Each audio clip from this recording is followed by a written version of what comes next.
Dans cette vidéo, on va décortiquer une croyance que je reçois très souvent de la part des femmes que je peux accompagner, notamment, et d'ailleurs elle est valable tout au long de la relation, même dans une phase de reconquête. Donc cette croyance qui consiste à penser que si jamais j'exprime mes besoins, mes ressentis, mes difficultés, eh bien mon partenaire ou celui que je convoite risque de partir et au fond va disparaître. Et cette peur de le perdre me fait penser que je ne dois pas communiquer sur ma vérité, sur ce qui se passe en moi maintenant. Avant de t'aider à voir les choses autrement par rapport à cette croyance, surtout si tu y crois dur comme fer, je veux d'abord te rappeler que, comme toute croyance, si tu le penses, si tu le vis, c'est vrai pour toi. Ça provient de ton expérience, peut-être des blessures que tu as eues par tes relations passées. C'est OK, il n'y a pas de souci avec ça. Maintenant, l'idée, c'est de se demander, est-ce que cette croyance, le fait de porter ça en moi, cet ensemble de pensées, est-ce que ça m'aide pour avoir la relation que je veux? Cette relation épanouissante, saine, belle, avec du partage, de la connexion. Est-ce que ça m'aide? Si la réponse est oui, il n'y a pas de souci, on peut continuer. Mais si la réponse est non et si je suis gêné avec ça, écoute bien la suite. Pour moi, cette croyance qui consiste à dire, je la répète, c'est très important, si jamais je me confie, si jamais je parle de moi, de mes ressentis, de mes besoins, il risque de partir. Il y a une vérité là-dedans, dans le sens où si je lui parle et qu'il part, c'est qu'il n'est pas fait pour moi, tout simplement. Et ça, c'est peut-être la chose la plus importante à prendre en considération. Si je lui confie ce qui est vrai pour moi et que ça le gêne et qu'il n'arrive pas à le supporter, il me donne par cela, par cette attitude, l'information qu'il ne doit pas rentrer dans ma vie. Pose-toi cette question, est-ce que j'ai envie d'avoir un homme à mes côtés dans la durée, c'est important cette idée de dans la durée, qui ne supporte même pas d'avoir sur la table ce qui se passe pour moi au moment T, quand je me sens plus ou moins bien, quand j'ai une difficulté dans mon travail ou quand j'ai une difficulté tout simplement avec lui.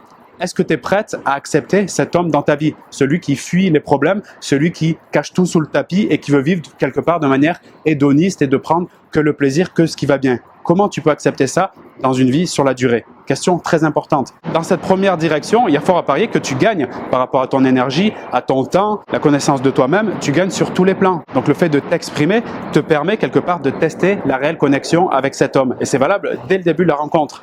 Il ne faut pas attendre 6 mois pour commencer à partager. En tout cas, c'est pas du tout ce que je préconise. J'ai remarqué que en le faisant rapidement, en étant authentique rapidement, j'évite de vendre une pâle copie de moi et je propose à mon futur partenaire la possibilité de me voir tel que je suis. Et s'il accepte ce que je lui montre, c'est-à-dire tel que je suis vraiment, eh bien, il y a des chances qu'on peut faire un match vraiment parfait pour la suite. Maintenant, autre vision, imagine, je lui partage mes ressentis, mes besoins, même quand c'est difficile, et il est OK pour vivre ça, c'est-à-dire qu'il m'écoute, il me propose de la considération, du respect, voire même du conseil si je le sollicite. Qu'est-ce que ça me donne comme information? Eh bien tout simplement qu'il peut être mon partenaire, surtout si nous avons des valeurs et une vision commune. Dans ce cas-là, ça peut être intéressant de continuer à franchir les étapes de la découverte, de la connexion et de la relation.